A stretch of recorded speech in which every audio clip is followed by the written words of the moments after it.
أعوذ بالله من الشيطان الرجيم. بسم الله الرحمن الرحيم. الحمد لله الذي أنزل على عبده الكتاب ولم يجعل له عوجا قيما لينذر بأسا شديدا من لدنه ويبشر المؤمنين الذين يعملون الصالحات أن لهم أجرا حسنا ماكثين فيه أبدا وينذر الذين قالوا اتخذ الله ولدا ما لهم به من علم ولا لآبائهم كبرت كلمة تخرج من أفواههم إن يقولون إلا كذبا فلعلك باخع نفسك على آثارهم إن لم يؤمنوا بهذا الحديث أسفا إنا جعلنا ما على الأرض زينة لها لنبلوهم أيهم أحسن عملا وإنا لجاعلون ما عليها صعيدا جرزا أم حسبت أن أصحاب الكهف والرقيم كانوا من آياتنا عجبا إذ أوى الفتية إلى الكهف فقالوا ربنا آتنا من لدنك رحمة وهيئ لنا من أمرنا رشدا فضربنا على آذانهم في الكهف سنين عددا ثم بعثناهم لنعلم أي الحزبين أحصى لما لبثوا أمدا نحن نقص عليك نبأهم بالحق إنهم فتية آمنوا بربهم وزدناهم هدى وربطنا على قلوبهم إذ قاموا فقالوا ربنا رب السماوات والأرض لن ندعو من دونه إله لقد قلنا إذا شططا هؤلاء قومنا اتخذوا من دونه آلهة لولا يأتون عليهم بسلطان بين فمن أظلم ممن افترى على الله كذبا وإذ اعتزلتموهم وما يعبدون إلا الله فأووا إلى الكهف ينشر لكم ربكم من رحمته ويهيئ لكم من أمركم مرفقا وترى الشمس إذا طلعت تسابر عن كهفهم ذات اليمين وإذا غربت تقرضهم ذات الشمال وهم في فجوة من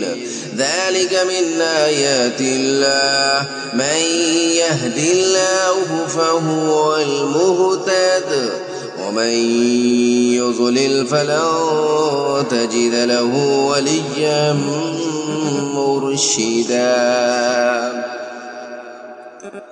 وتحسبهم أيقاظا وهم رقود ونقلبهم ذات اليمين وذات الشمال وكلبهم باسط ذراعيه بالوصيد لو اطلعت عليهم لوليت منهم فرارا ولملئت منهم رعبا وكذلك بعثناهم ليتساءلوا بينهم قال قائل منهم كم لبثتم قالوا لبثنا يوما أو بعض يوم قالوا ربكم أعلم بما لبثتم فابعثوا أحدكم بورقكم هذه إلى المدينة فلينظر أيها أزكى طعاما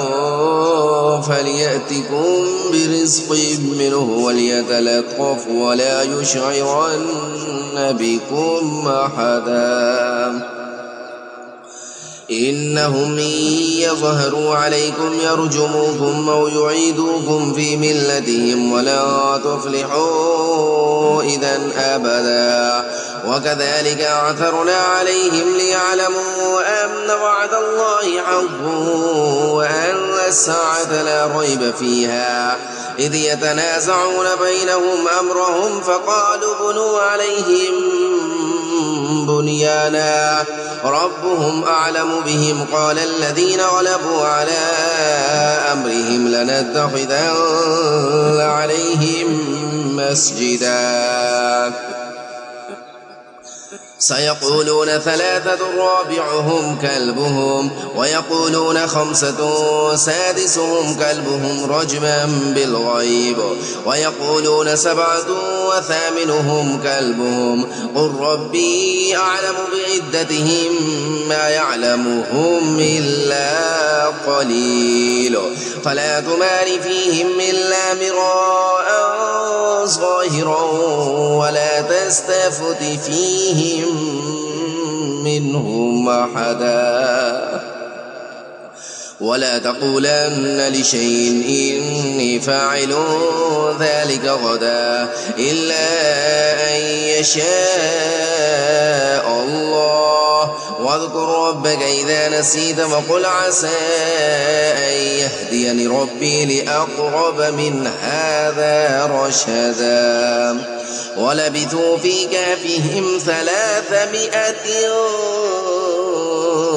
سنين وازدادوا 9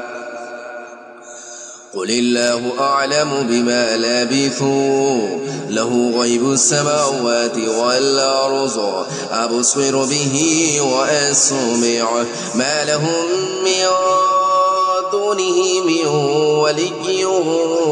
ولا يشرك في حكمه أحدا واتل ما أوحي إليك من كتاب ربك لا مبدل لكلماته ولن تجد من دونه ملتحدا واصبر نفسك مع الذين يدعون ربهم بالغداة والعشي يريدون وجهه ولا تعد عيناك عنهم تريد زينة الحياة الدنيا ولا تطع من أغفلنا قلبه عن ذكرنا واتبع هواه وكان أمره فرطا وقل الحق من ربكم فمن شاء فليؤمن ومن شاء فليكفر ومن شاء فليكفر إنا أعتدنا للظالمين نارا أحاط بهم سرادقها وإن يستغيثوا يغاثوا بماء كالمهل يشوي الوجوه بئس الشراب وساءت مرتفقا إن الذين آمنوا وعملوا الصالحات إنا لا نضيع أجر من أحسن عملا أولئك لهم جنات عدن تجري من تحتهم الأنهار يحلون فيها من أساور من ذهب ويلبسون ثيابا خضرا من سندس واستبرق متكئين فيها على الأرائك نعم الثواب وحسنت مرتفقا واضرب لهم مثلا رجلين جعلنا لأحدهما جنتين من أعناب وحففناهما بنخل وجعلنا بينهما زرعا كلتا الجنتين آتت أكلها ولم تظلم منه شيئا وفجرنا خلالهما نهرا وكان له ثمر فقال لصاحبه وهو يحاوره أنا أكثر منك مالا وأعز نفرا ودخل جنته وهو ظالم لنفسه قال ما أظن أن تبيد هذه أبدا وما أظن الساعة قائمة ولئن رددت إلى ربي لأجدن خيرا منها منقلبا قال له صاحبه وهو يحاوره وكفرت بالذي خلقك من تراب ثم من نطفة ثم سواك رجلا لكن هو الله ربي ولا أشرك بربي أحدا ولولا إذ دخلت جنتك قلت ما شاء الله لا قوة إلا بالله إن ترني أنا أقل منك مالا وولدا فعسى ربي أن يؤتيني خيرا من جنتك ويرسل عليها حسبانا من السماء فتصبح صعيدا زلقا أو يصبح ماؤها غورا فلا تستطيع له طلبا وأحيط بثمره فأصبح يقلب كفيه على ما أنفق فيها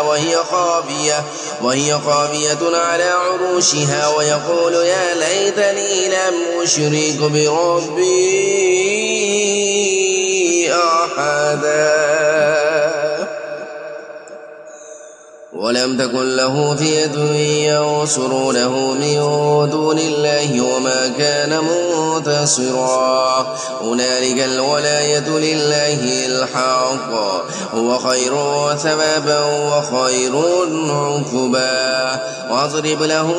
مثل الحياة الدنيا كماء أنزلناه من السماء فاختلط به نبات الأرض فأصبح هشيما تذروه الرياح وكان الله على كل شيء مقتدرا المال والبنون زينة الحياة الدنيا والباقيات الصالحات خير عند ربك ثوابا وخير نملا ويوم نسير الجبال وترى الأرض بارزة وحشرناهم فلم نغادر منهم أحدا وعرضوا على ربك صفا لقد جئتمونا كما خلقناكم أول مرة بل زعمتم أن لن نجعل لكم موعدا ووضع الكتاب فترى المجرمين مشفقين مما فيه ويقولون يا ويلتنا ما لهذا الكتاب لا يغادر صغيرة ولا كبيرة إلا أحصاها ووجدوا ما عملوا حاضرا ولا يظلم ربك أحدا وإذ قلنا للملائكة اسجدوا لآدم فسجدوا إلا إبليس كان من الجن ففسق عن أمر ربه أفتتخذونه وذريته أولياء من دوني وهم لكم عدو بئس للظالمين بدلا ما أشهدتهم خلق السماوات والأرض ولا خلق أنفسهم وما كنت متخذ المضلين عضدا ويوم يقول نادوا شركائي الذين زعمتم فدعوهم فلم يستجيبوا لهم وجعلنا بينهم موبقا ورأى المجرمون النار فظنوا أنهم مواقعها فعلوها ولم يجدوا عنها مصرفا ولقد صرفنا في هذا القرآن للناس من كل مثل وكان الإنسان أكثر شيء جدلا وما منع الناس أن يؤمنوا إذ جاءهم الهدى ويستغفروا ربهم إلا أن تأتيهم سنة الأولين أو يأتيهم العذاب قبلا وما نرسل المرسلين إلا مبشرين ومنذرين ويجادل الذين كفروا بالباطل ليدحضوا به الحق فاتخذوا آياتي وما أنذروا هزوا ومن أظلم ممن ذكر بآيات ربه فأعرض عنها ونسي ما قدمت يداه إنا جعلنا على قلوبهم أكنة أن يفقهوه وفي آذانهم وقرا وإن تدعهم إلى الهدى فلن يهتدوا إذا أبدا وربك الغفور ذو الرحمة لو يؤاخذهم بما كسبوا لعجل لهم العذاب بل لهم موعد لن يجدوا من دونه موئلا وتلك القرى أهلكناهم لما ظلموا وجعلنا لمهلكهم موعدا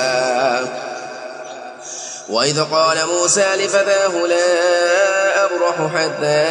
أبلغ مجمع البحرين أو أمضي حقبا فلما بلغا مجمع بينهما نسيا حوتهما فاتخذ سبيله في البحر سربا فلما جاوزا قال لفتاه آتنا غداءنا لقد لقينا من سفرنا هذا نصبا قال أرأيت إذا أوينا إلى الصخرة فإني نسيت الحوت وما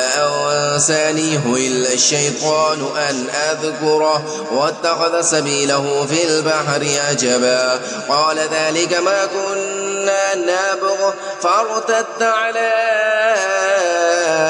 آثارهما قصصا فوجد عبدا من عبادنا آتيناه رحمة من عندنا وعلمناه من لدنا علما قال له موسى هل أتبعك على أن تعلمني مما علمت رشدا قال إنك لن تستطيع معي صبرا وكيف تصبر على ما لم تحط به خبرا قال ستجدني إن شاء الله صابرا ولا أعصي لك أمرا قال فإن اتبعتني فلا تسألني عن شيء حتى أحدث لك منه ذكرا فانطلقا حتى إذا ركبا في السفينة خرقها قال أخرقتها لتغرق أهلها لقد جئت شيئا إمرا قال ألم أقل إنك لا تستطيع معي صبرا قال لا تؤاخذني بما نسيت ولا ترهقني من أمري عسرا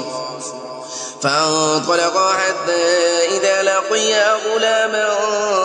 فقتله قال أقتلت نفسا زكية بغير نفس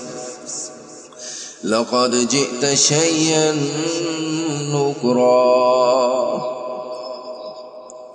قال ألم أقل لك إنك لن تستطيع معي صبرا قال إن سألتك عن شيء بعدها فلا تصاحبني قد بلغت من لدني عذرا فانطلقا حتى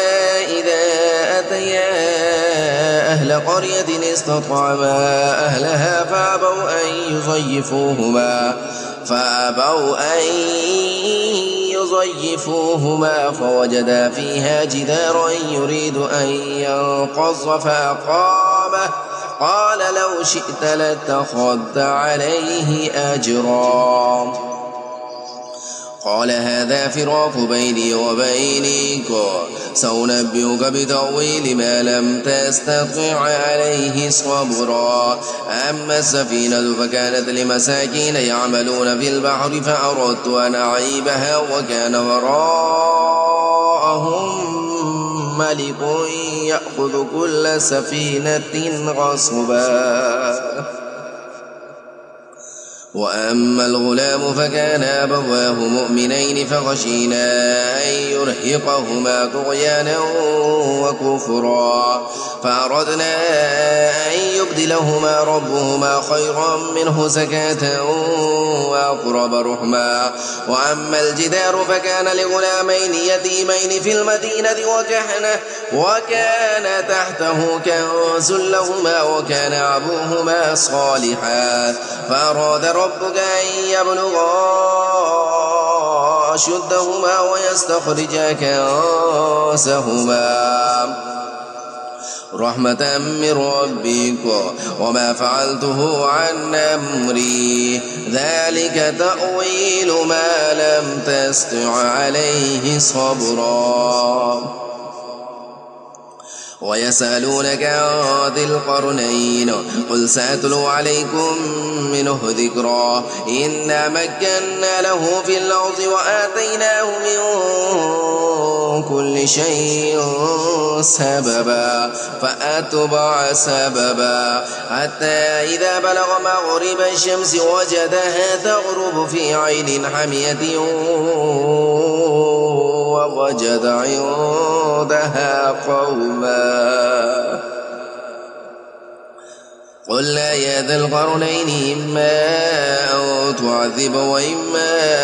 أن تتخذ فيهم حسنا. قال أما من ظلم فسوف نعذبه ثم يرد إلى ربه فيعذبه عذابا نكرا. وأما من آمن وعمل صالحا فله جزاء الحسنى وسنقول له من أمرنا يسرا. ثم أتبع سببا حتى إذا بلغ مطلع الشمس وجدها تطلع على قوم لم نجعل لهم من دونها سترا كذلك فقد أحطنا بما لديه خبرا. ثم أتبع سببا حتى إذا بلغ بين السدين وجد من دونهما قوما لا يكادون يفقهون قولا قالوا يا ذا القرنين إن يأجوج ومأجوج مفسدون في الأرض فهل نجعل لك خرجا على أن تجعل بيننا وبينهم سدا. قال ما مكنني فيه ربي خير فأعينوني بقوة أجعل بينكم وبينهم ردما. آتوني زبر الحديد حتى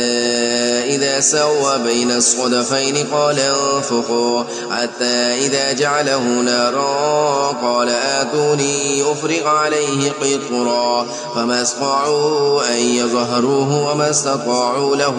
نقبا. قال هذا رحمة من ربي فإذا جاء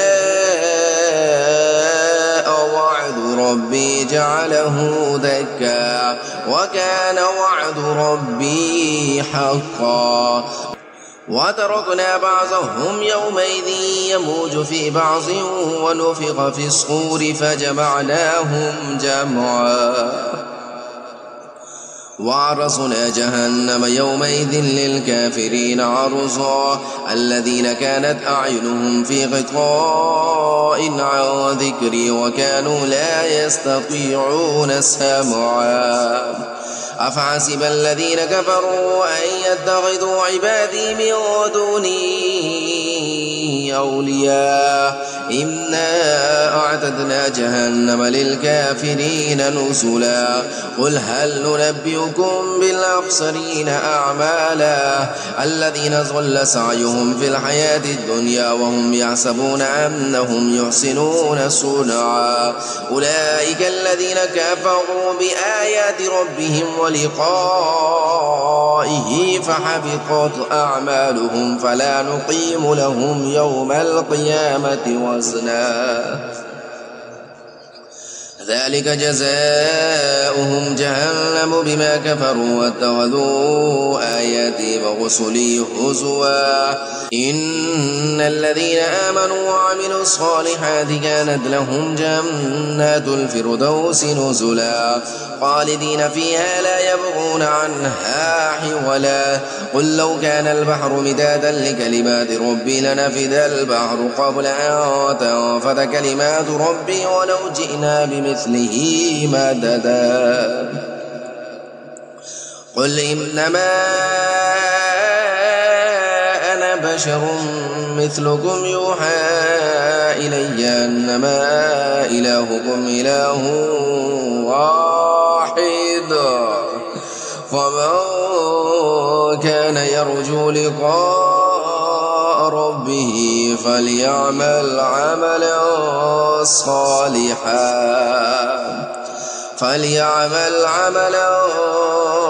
صالحا ولا يشرك بعبادة ربه